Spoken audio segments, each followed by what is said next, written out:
इस छोटी लड़की के खिलौने के घर में एक अजीब खिलौना सिर था जो दिखने में बहुत डरावना था। लड़की को पूरा यकीन था कि उसने वो खिलौना सिर वहाँ नहीं रखा था। फिर उसने डरते हुए देखा कि खिलौने के घर के मालिक जो छोटे छोटे पुतले थे अब घबराकर बैठे हुए थे। उनका बेटा डर से सोफे पर छिप गया था जैसे कि उसने कोई डरावनी चीज देख ली हो। जब लड़की ने नीचे कुत्ते को देखा तो पाया कि वो भी डर गया था और अलर्ट होकर लिविंग रूम की ओर देख रहा था। वो अजीब सिर अब फर्श पर आ चुका था। लड़की ने उत्सुकता से सिर पर लगे खून को छुआ तो वो बिल्कुल असली था जो उसे बहुत अजीब लगा। तभी उसकी माँ की आवाज गूंजी कि उसे जाना होगा। लड़की ने जाते जाते खिलौने को चेतावनी दी कि वो अपनी जगह पर रहे और अपने आप न हिले। फिर वो कमरे से बाहर चली गई। खाना खाने के बाद लड़की दौड़कर ऊपर गई। वो देखना चाहती थी कि कहीं खिलौने फिर से तो नहीं हिले, लेकिन जब उसने खिलौने का घर खोला तो वो डर गई क्योंकि खिलौने फिर से हिल गए थे। मालिक जो पहले बिस्तर पर थे अब सीढ़ियों पर खड़े थे और डर से सोफे पर रखे अजीब सिर को देख रहे थे। जैसे ही लड़की ने नजर घुमाई उसका कुत्ता अजीब तरह से दरवाजे की ओर चला गया। डरा हुआ बेटा रसोई घर में आ गया था और डरते हुए उस अजीब सिर की ओर देख रहा था। लेकिन जब लड़की ने फिर से लिविंग रूम की ओर देखा तो मालिक और अजीब सिर दोनों गायब हो चुके थे। इससे लड़की और भी ज्यादा घबरा गई। उसने जल्दी से खिलौने के घर में चारों ओर देखा और पाया कि वो अजीब सिर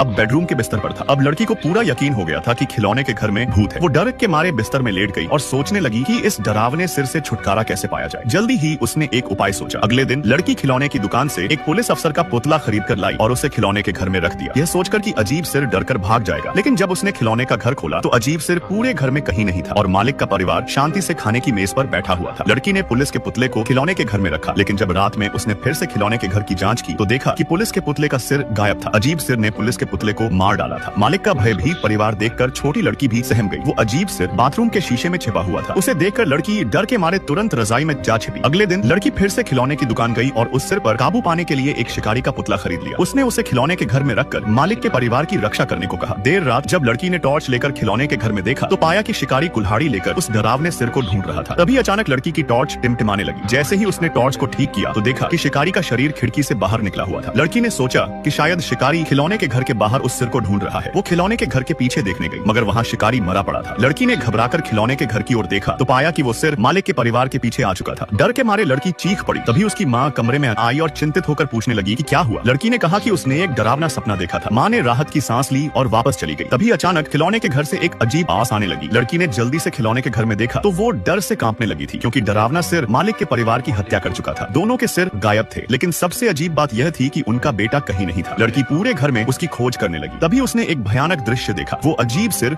उनके बेटे के शरीर पर लगा हुआ था। लड़की ने गुस्से में उस सिर को खिलौने के घर से बाहर निकाला और डर के मारे बिस्तर में छिप गई। उसने सोचा कि सिर को बाहर फेंकना ज्यादा सुरक्षित होगा। उसने टॉर्च लेकर घर में सिर की तलाश की और अंत में बिस्तर के नीचे उसे ढूंढ निकाला, लेकिन सिर अचानक 10 गुना बड़ा हो गया था। लड़की को अपनी आंखों पर यकीन नहीं हो रहा था। नकली सिर असली में बदल चुका था। वो और भी ज्यादा डरने लगी। उसने तुरंत सिर को उठाकर वापस खिलौने के घर में रख दिया और अगले दिन अपने माता पिता से कहकर खिलौने का घर किसी और को दे दिया था।